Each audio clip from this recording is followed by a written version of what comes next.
Hi, I'm Kealy Glenn, a senior at Lacey Township High School and a member of the STEM Academy.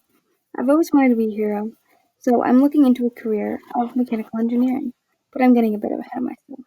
In the last year, I've done a capstone project, and I really wanted to involve topics from my future career. So I started doing research to brainstorm some ideas, and I stumbled along a video about this weird black liquid called ferrofluid. Ferrofluid is a special magnetic liquid that forms spikes when it interacts with a magnetic field. I found that it has a very low coefficient of friction, so I began using this to see how it could solve some issues that I personally face. I've experienced the effects of noise pollution, and it causes sleep deprivation and high blood pressure. For animals like bears, noise pollution can disrupt their communication and lower birth rates. So I will be testing if ferrofluid can be used in machinery to lower the coefficient of friction and mitigate noise pollution. I jumped straight into making the ferrofluid and made a simple mixture of 50 milliliters of toner printer powder and 2 tablespoons of cooking oil. The printer powder was used because the nanoparticles are watertight for the mixture, and the oil is used to make a way for the particles to be suspended and easily dispersed throughout the mixture.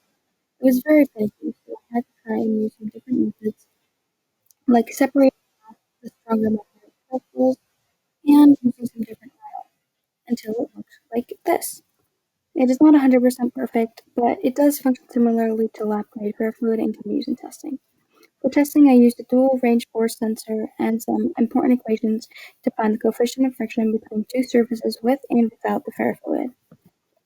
And then these are the graphs that show how much force it took to move the magnets with and without the ferrofluid.